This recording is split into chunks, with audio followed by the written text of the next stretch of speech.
ओम शांति। आपका प्रश्न है कि आत्मा गर्भ में सुन्न रहती है या सजाएं खाती है। ये दोनों बातें बाबा ने मुरली में बताई। एक मुरली में बाबा कहते हैं आत्मा गर्भ में सुन्न रहती है, और दूसरी तरफ बाबा कहते हैं आत्मा गर्भ में सजाएं खाती है। दोनों ही बातें एकदम विपरीत बातें हैं। अब इसमें से कौन सी बात मानी जाए?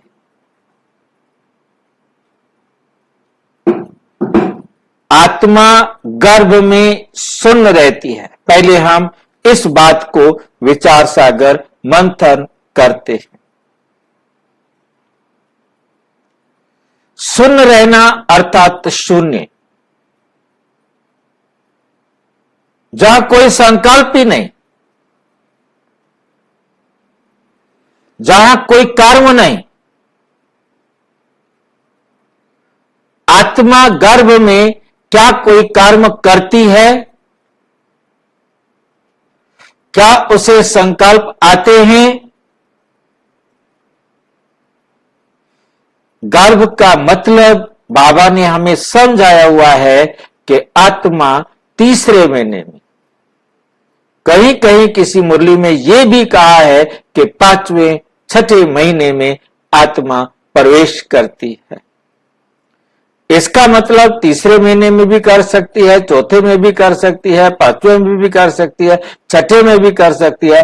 आत्मा कभी भी गर्भ में प्रवेश कर सकती है अपने पाठ के अनुसार,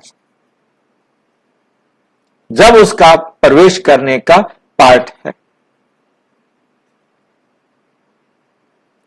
अब आत्मा जब एक शरीर छोड़कर दूसरे शरीर में एंटर करती है, उसके लिए भी बाबा ने मुरली में बताया है कि बच्चे, तुम आत्मा आकाश तत्व में होते हो, परंतु मैं आकाश तत्व से भी पार, जहां कुछ भी नहीं, मैं वहां होता। आकाश तत्व में होना माना पांचों तत्वों के आवरण में होना,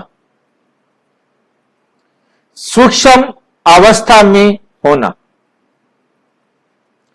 क्योंकि सूक्ष्म वतन है। यदि हम क्या हैं, संकल्प लेते हैं, गति करते हैं, तो नेचुरल हमारे अंदर कर्म है, और कर्म जब है तो हम या तो स्थूल वतन में होंगे या सूक्ष्म वतन में होंगे, और परम धाम में, परम अवस्था में कोई कर्म नहीं होता है।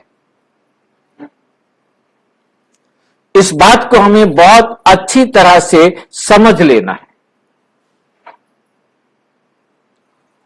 और जब आत्मा गर्भ में है तो गर्भ में धड़कन भी शुरू हो जाती है। शरीर के अंगों के लिए वो प्रोसेस भी शुरू हो जाता है कि किस प्रकार से कौन कौन से तत्व आत्मा ने शरीर में लेने हैं और अपने शरीर की रचना करनी है।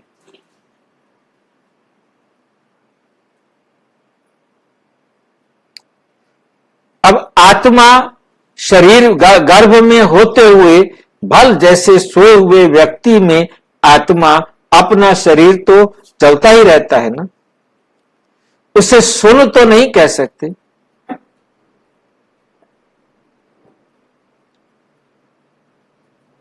क्योंकि इसके साथ यह भी प्रश्न पूछा गया कि आत्मा का मस्तिष्क कहां है, क्योंकि आत्मा तो मस्तिष्क में जाकर रहेगी। आत्मा का मस्तिष्क वहीं पर होगा जहां आत्मा जाएगी, भल वो पूरी तरह डेवलप ना भी हो। आत्मा जब जहां पहुंचेगी शरीर के उस स्थान पर जहां उसने मस्तिष्क का भी निर्माण करना होगा, क्योंकि वो अपने शरीर के रचना के निमित्त खुद है।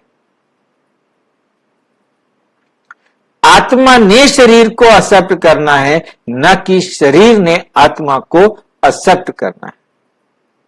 और आत्मा ने शरीर को धारण करना है तो कितना धारण करना है, कैसे धारण करना है,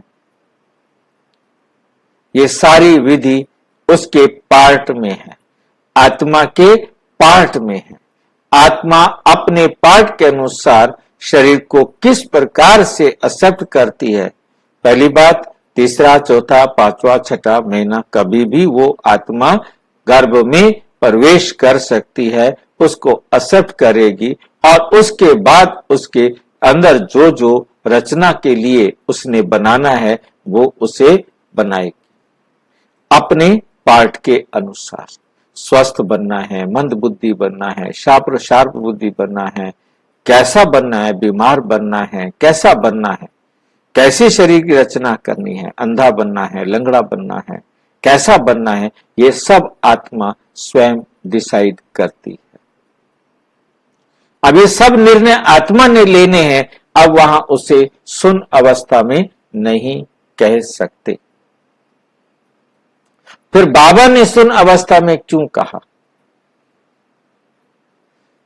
क्योंकि जो उस समय बाबा के सामने बच्चे बैठे हैं वो कितनी बात समझ सकते हैं, उनको उतना ही बताना होता है।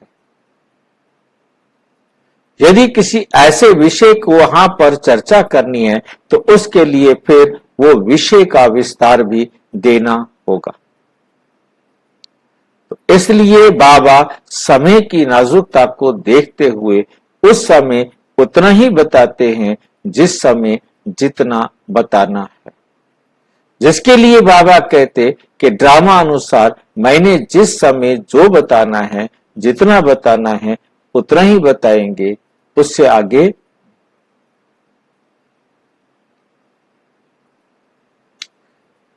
अब दूसरा जो इसका विपरीत विषय है कि सजाएं खाती है, क्योंकि भक्ति मार्ग के अंदर यह समझाया जाता है कि आत्मा गर्भ में सजाएं खाती है, उल्टी लटकी हुई होती है, भगवान से प्रार्थना करती है कि भगवान मुझे बाहर निकालो, मैं आपकी खूब भक्ति करूंगा, पूजा करूंगा, पाठ करूंगा, परंतु बाहर आते ही बस भूल जाता है। वास्तव में ये भक्ति मार्ग की भावनात्मक ब्लैकमेलिंग है, ताकि मनुष्य भक्ति करे।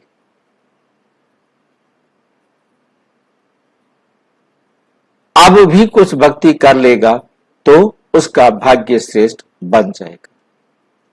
केवल भक्ति के प्रति उनकी रुचि बनाने के लिए इस प्रकार की बात को कहा गया। तो बाबा के सामने भगत बच्चे बैठे हैं, अब उनको बताएं कि यहां पर सजाएं खानी नहीं पड़ती, ज्ञान की गहराई उन्हें समझाई जाए, जो कि अगली क्लास की बात है। जिस क्लास की बात जिस लायक बच्चे हों उनको बतानी होगी ना। अब ये बात तो बाबा ने हमें समझाई है ना कि इस संसार में हर आत्मा अपना कार्मिक अकाउंट बराबर करती है। जब वो आत्मा अपना कार्मिक अकाउंट बराबर कर रही है तो उसे सजा तो नहीं कहेंगे, क्योंकि उसने जिसको जितना दुख दिया था वो दुख उससे वो ले रही है, तो ये हिसाब किताब बराबर हो रहा है। अज्ञानी आत्मा को लगेगा कि ये मुझे सजा मिल रही है, परंतु ज्ञानी तू आत्मा के लिए तो ये तो हिसाब बराबर हुआ। हिसाब बराबर हुआ तो उसे सजा नहीं कहेंगे। आपने किसी को सुख दिया है, उसने आपको सुख दिया है, हिसाब बराबर हुआ। आपने किसी को दुख दिया है, उसने आपको दुख दिया है, तो ये भी हिसाब बराबर हुआ। हम दोष किसी को दे नहीं सकते। ड्रामा में हर आत्मा एक्यूरेट एक्टर है, वो अपनी एक्टिंग में कभी गलती कर नहीं सकता। जो कुछ भी कर रहा है ड्रामा अनुसार कर रहा है, पार्ट अनुसार कर रहा है, और पार्ट में ड्रामा में हर एक आत्मा अपना अकाउंट बराबर करती है, बनाती भी है और बराबर भी करती है। तो हम आत्मा जब अपना अकाउंट बराबर कर रहे हैं उसे सजाएं खाना कहा जाए, ये ठीक नहीं। तो इसलिए अब हमें अपनी बुद्धि के अंदर रखना है, जो हुआ अच्छा हुआ, जो हो रहा है अच्छा हो रहा है, और जो होगा अच्छा होगा।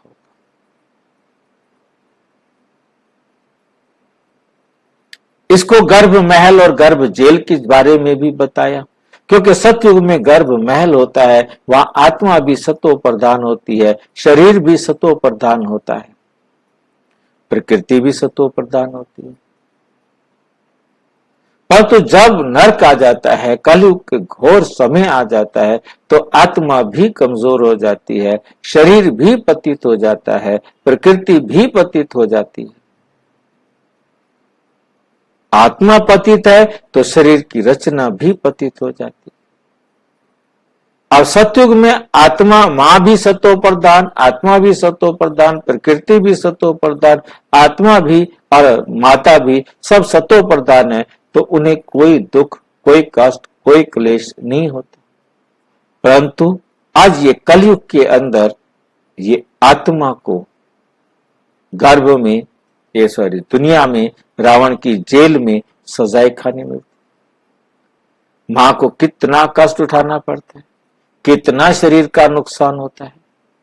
बच्चा या मां में से कोई जा भी सकता है, कोई बच भी सकता है, दोनों भी जा सकते हैं। ये सब कार्मिक अकाउंट है, वो कार्मिक अकाउंट बराबर करना होता है। तो इसमें आत्मा चाहे गर्भ में हो, कोई सजाएं नहीं खाते, ज्ञान ना होने के कारण कह सकते हैं, परंतु ज्ञान के आधार पर कोई सजा नहीं खाते। हर एक आत्मा अपना कार्मिक अकाउंट बराबर करती है और सुन भी नहीं रहती। सुन सिर्फ ये बातें भक्ति मार्ग वाले बच्चों के हिसाब से हैं, परंतु ज्ञान के हिसाब से नहीं। अच्छा और अच्छी तरह से समझना हो तो प्रजापिता ब्रह्मा कुमारी ईश्वरीय विश्वविद्यालय के किसी भी सेवा केंद्र पर संपर्क करें, और यदि कोई प्रश्न है तो 9213106986 पर केवल टेलीग्राम करें, 9650692270 पर केवल व्हाट्सएप करें, फोन नहीं। ओम शांति।